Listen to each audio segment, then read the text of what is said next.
If you're running a supplement or wellness brand and you're trying to scale with Google Ads in 2025, but you're treating all of your campaigns the same, you're going to be burning so much money faster you can say out of stock. Today, I'm going to walk you through the exact structure that we use here at Demand Capture to scale all of our supplement and wellness brands from 6 figures all the way up to 7 and 8 figures per year in Google Ads revenue on cold traffic profitably. So at the bottom of your funnel, the first thing you must have is branded search and branded shopping campaigns. And the reason why is because buyers who are already searching your brand name are already sold. You don't need to do anything fancy in terms of direct response copy, fancy offers, anything like that. You just need to be there on your own branded terms. And this is the highest ROI terms that you can do, but you don't want to be overspending in this area. The reason why we do have these here is, one, we want to make sure the buyer journey is official, it's safe for the customers that already know you, they've heard from you from Facebook, they've seen you on Instagram, they've seen another piece of your content, they've heard you from a friend, so they type in your brand name into Google and they come up. But the second one is that you don't want your competitors to bid on your brand terms. So think of these more as brand protection campaigns rather than wasting money on your own brand term. It's very easy to overspend on this and think that your ROAS in dashboard is really good, but you want to spend just enough to make sure that you're showing up around 95 to 100% of the time when someone searches your brand term, and that your competitors aren't stealing your search impression share and your customers when they're looking to buy your products. So to do this, all you need to do is set up a search campaign bidding only on your branded terms using absolute target impression share. As you can see for this brand, bidding strategy, target impression share, absolute top of page results, 95% with a pretty large max CPC limit, just making sure that no one bids on our brand terms and that we're always showing up. And this ad here over the last 30 days, as you can see, 30% click-through rate, average CPC of 62 cents. We spent 4K, but we've got back 42K, so that's a 10x ROAS. Very happy to spend that amount to make sure that our customers are buying only from us. And the reason why this might look quite high in terms of spend versus conversion value is because one of the terms that we're bidding on is the same term that we have in our TikTok shop. So we don't want anyone typing in the TikTok shop name and then the competitor comes up. So we're just making sure we're covering all our bases here, but this is the type of thing you want to set up. You also want a dedicated shopping campaign as well. Set up a separate shopping feed with the product titles having being your brand name. And as you can see here, 13% click-through rate, 10 cent CPCs. We spent $81,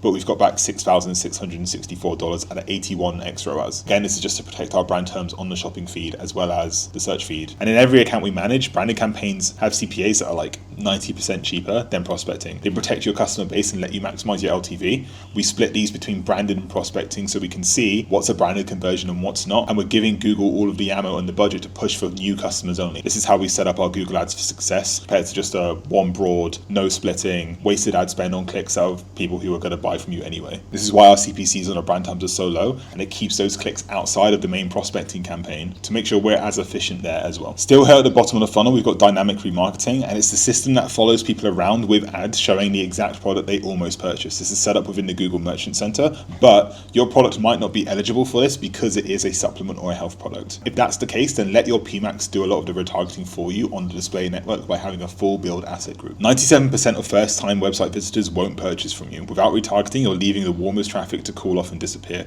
or go to your competitors. They're so close to buying from you, but once they drop off, and you know this, you want to bring them back to the homepage, bring them back to the product page, and bring them back to any add to carts that they abandoned. So inside Google Ads, you can build audiences for product page viewers, cart abandoners, checkout starters, and you want to launch a display campaign or have this within your PMAX, targeting just these audiences using dynamic product feeds linked to your shopping feed. Again, you set this up in the GMC, and I've been mentioning GMC a lot. We're not going to cover it in particular in this video, but if you want the full GMC course, how not to get suspended on Google Merchant Center, how to set up your product feed for success, and acquiring cold customers for your supplement and wellness brand profitably, click the first link in the description, get access to our full Google Ads course. Has everything you need to scale your supplement brand from 6 figures to 7 and 8 figures with Google and YouTube ads in 2025. Just put your email in, click the button, and it's yours for free in your inbox instantly. So now we're moving more to the middle of the funnel, where looking to find pull product market fit, where we're pulling people in who are already interested in your supplements. Here you're covering the meaty part of Google Ads: prospecting search, cold search, performance max geared just for new customers with your brand excluded, and prospecting shopping with your branded terms excluded in the campaign. These campaigns are set up strictly for cold customers, and these campaigns will go prospecting,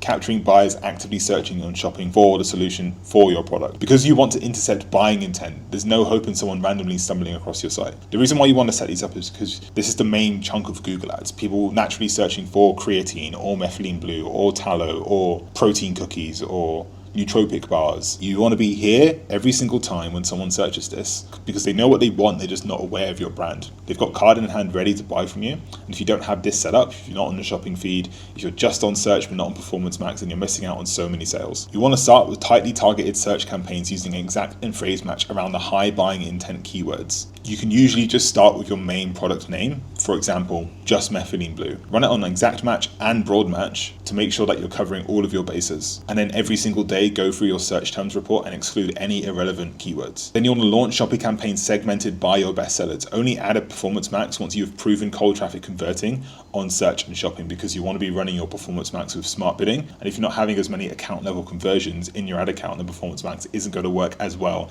and as fast as you need it before it wastes your money. If we go back to this account here, we spent 167k on this PMAX campaign and got back 305k at 1.82. Their break even is 1.36, which means that we are profiting on first purchase for customers for a supplement brand with a large amount of LTV. The rise doesn't look sexy, but the ad spend does. Imagine if you can spend 6 figures per month profitably at above break even to reinvest back into the marketing, acquiring new customers, remarketing them on email. This is what supplement brands truly are about. Acquiring customers and then selling them the same thing, or selling them a new product that you have via email because you've already captured that detail. And just to show you it's not a fluke and that we are actually scaling this account, we spent 77k in February and got back 166 at a 2.15. Again, their break even is way lower than this. So there's still more room to scale. If you're not aggressively scaling these mid-market, middle of funnel campaigns for your supplement brand, and you're leaving a lot of money on the table. So it's all well and good having your branded search done. It's all well and good having dynamic remarketing, bringing people back who have left your homepage, left your product page, abandoned the cart. You've got middle of funnel campaigns for people who are already actively searching for your products. But what about people who aren't searching for those things? They aren't aware of your problem. They aren't aware of what you have to offer for them. This is the blue ocean with Google Ads, and I think it will continue to be so because many people still haven't cracked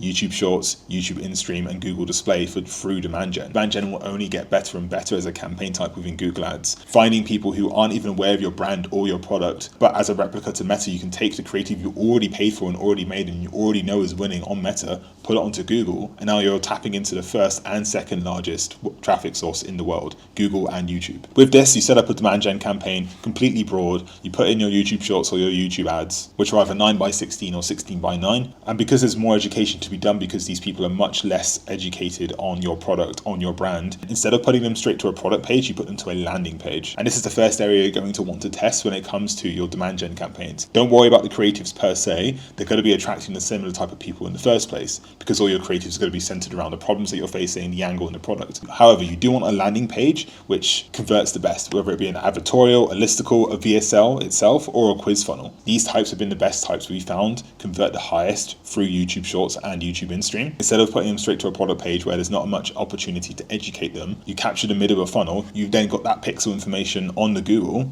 and then you start dynamically remarketing to them. They're interested in the product, so they search for it later and they hit one of your middle of funnel ads. Or they're already familiar with your brand, they search it on Google and they get a search campaign or a shopping campaign. And as you can see, we start all the way from the top with these video campaigns to the landing pages where you're collecting all of the pixel data here. They're being captured by middle of funnel, captured by bottom of funnel, all driving towards the sale. And you're able to do this with Google Ads instead of it just being on your branded terms, instead of it just being one shot search campaign, instead of just wasting your money on YouTube campaigns because you don't have a dedicated landing page to it. Your Google Ads in a way which requires cold new customers, and you're able to spend 3k a day, 5k a day, 10k a day on this system, getting 100 buyers a day, 200 buyers a day, even 500 buyers a day profitably, all using Google Ads. And if you don't have this set up, then you're leaving a lot of money on the table. So the bottom line is, if you structure your Google Ads campaigns like this, branded capture at the bottom, smart remarketing in the middle, and cold demand generation at the top, you build a flywheel that compounds over time, and you're not chasing buyers, you're stacking them up day after day. This is how supplement brands win at scale with Google and YouTube Ads in 2025. And if you want us to set this up for you, click the second link in the description, go to demandcapture.com, watch the short video on that page, and then apply for us to build this exact system into your supplement brand for a one-time payment. Also, if you like this video, you'll love this video where I go more in depth into shopping campaigns and how to set them up properly for supplement brands in 2025.